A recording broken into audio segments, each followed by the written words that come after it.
Good morning, YouTube. I am going to do an update overview of the garden. I've been trying to do it, but I'm running low on space, so I'm going to have to talk faster.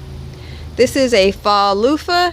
It's not getting a large yet, but I'm hopeful that it will push through. Parsley's doing great. Got that from a grocery store. You know how they sell the plants in the grocery store, and it's doing great. I divided up a plant. I got 3 parsley plants from the one. This is one of them. From the one container, I got 3 parsley plants, and it's doing fabulous, as parsley always does. Lovage is growing in full shade and loving it. These are melon plants that have managed to do well in full shade, so we'll see if they push through. These are fall tomatoes, but they'll probably be spring tomatoes. I like to try to get an early start. Tomatoes can overwinter here if they're big enough, and then you get your spring fruit faster. So that's what these are. Another parsley plant doing great. These beans are reaching for the sun, but they are flowering. This thyme plant is not as vibrant as I would like. It always looks like new leaves. Maybe something is eating it. Maybe that's what's going on here. It looks like it could be. These carrots have got a little size on them. Takes a long time to grow carrots here, but these carrots are doing pretty well. I'm going to sow some more carrots. I want the whole area full of them. Looks like the rodents ate all of my turnip seedlings, so I'll have to sow those again. Okay, I'm seeing a few little turnip seedlings that probably came up a little later, and so they're there, but I will definitely sow them again. I want turnips and rutabagas, so you'll see them later. Parsnips are in the back there.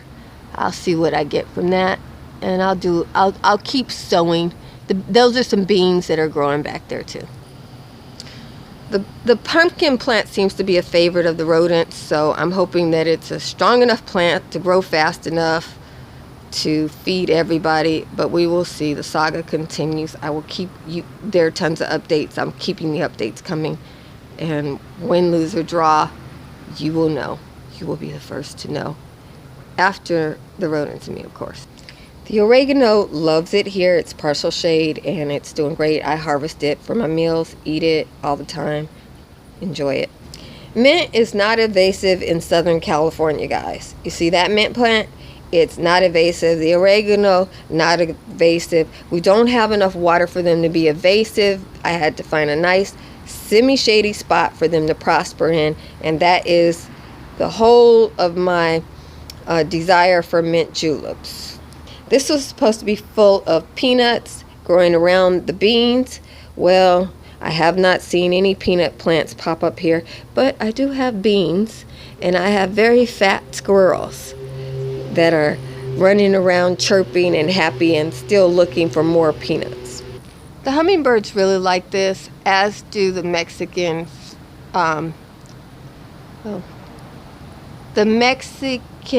fig beetle, which I've probably shown you, but the hummingbirds and the Mexican fig beetle really enjoy the flowers of the plumeria.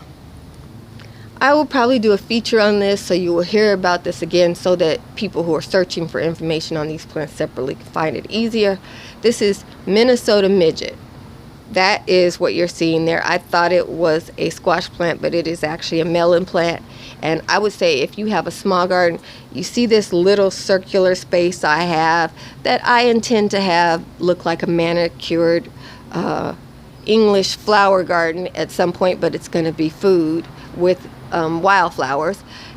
And the center, of course, the star of the show is going to be this lemon tree that is in the middle, flanked by, the bones are there, but it's not all there. But that's what I'm doing there. Oh, I love the Minnesota midget for all the flowers. It flowers every day. I'm going to try to zoom in and show you. There's flowers. You see those yellow flowers? They are everywhere, but they are growing underneath the leaves, like that, so it's harder to see them. More, I want you to get the full benefit of, this is butterfly food. This is like, I don't know if it's health butterfly food or not, but the butterflies love it. They can come here every day. The flowers are brand new each day and full of health providing pollen. So the butterflies are over here. I'm trying to show you the one melon I found.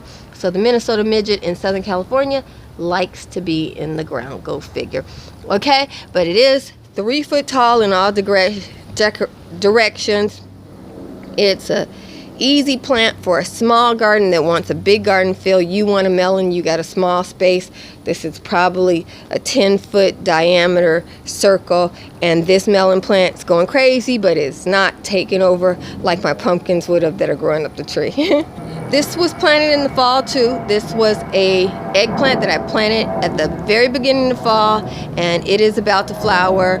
Behind it are some tomatoes that are just now starting to give me tomatoes. Plants don't give us tomatoes in the heat of summer. When it gets a little cooler, here they come again. The African horn melon is a beast. It is 10 foot tall. It is growing up the tree. I did not train it to grow up the tree, although that was my intention. That's why I planted it there. It did it on its own. And I am still waiting to see flowers on it. I hope this becomes a good news story, but I would say if you need something to grow quickly and cover a space, maybe something happened and you need shade someplace and you've got something for it to climb on, this one would be a great summer story for people who have water. Here in Southern California, I don't get water until winter time, so this is when I would have to plant something like that. Because of water, they have something where we can't water all the time. But in any event, it's doing great now that it's a little cooler, but I don't have any flowers or cucumbers yet. Carrots are popping up. Buckwheat is going strong. Ooh, that lemon looks like it's almost yellow. As soon as they get yellow, we're so desperate for yellow, sweet, juicy, tart lemons. We're right at it. This is the beginning of the beets. I know some of you are probably wondering, why don't I pull those weeds up?